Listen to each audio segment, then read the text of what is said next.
Media সংবাদপত্র কর্মীদেরকে মোবারকবাদ জানাই। প্রশাসনের পুলিশ বাহিনী সহ যত আইন শৃঙ্খলা বাহিনী রয়েছেন সকলকে ধন্যবাদ জানাই এবং এই আশেপাশের মার্কেট কমিটির নেতৃবৃন্দকে আমরা ধন্যবাদ জানাই। এখনই মিছিল শুরু হবে, যে দিক নির্দেশনা দেওয়া হবে এই দিক নির্দেশনার বাইরে আমরাও এক পা হাঁটবো না।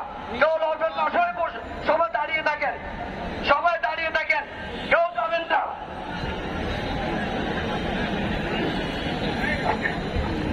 মাজারের এখানে শাহালি মাজার আমাদের সকলের পবিত্র স্থান।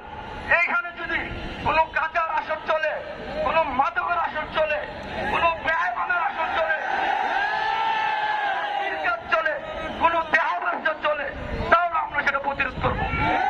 আইনশৃঙ্খলা বাহিনীর কাছে আমাদের আজকের এই সমাবেশ থেকে দাবি, আপনারা এই ব্যাপারে ব্যবস্থা গ্রহণ করুন, আপনারা এই ব্যাপারে ব্যবস্থা গ্রহণ করুন। আর যদি না করা হয় পরবর্তী পরিস্থিতিতে আপনারা দায়ী থাকবেন। আমরা জানি মিরপুর শাহালি থানার ইমাম ওলামা পরিষদ এই বার এবং দেহ ব্যবসা বন্ধ করার জন্য থানায় মাদকাসক্তি নিয়ন্ত্রণ কেন্দ্র এবং আরো যেখানে যেখানে আবেদন করার প্রয়োজন তারা আবেদন করেছেন এবং যোগাযোগ করেছেন, তারা সময় নিয়েছেন। আমরা সময় দীর্ঘায়ু করতে চাই না, অনতিবিলম্বে এই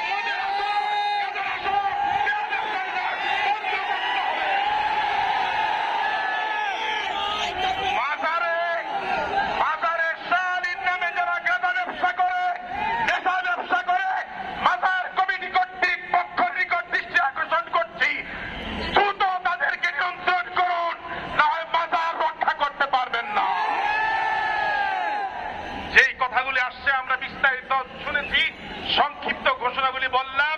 মিরপুরে কাদিয়ানি আস্তানা থাকবে না।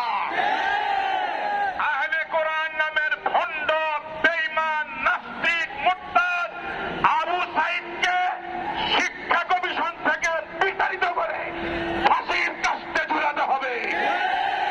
নেতৃবৃন্দ সামনে যাবেন, যতক্ষণ পর্যন্ত নেতৃবৃন্দ ব্যানারের সামনে না যাবেন কেউ ব্যানার ওভারটেক করে যাব না। যে যেখানে শুরু করবে তারপরে আমরা পিছিয়ে হাঁটবো ইনশাআল্লাহ।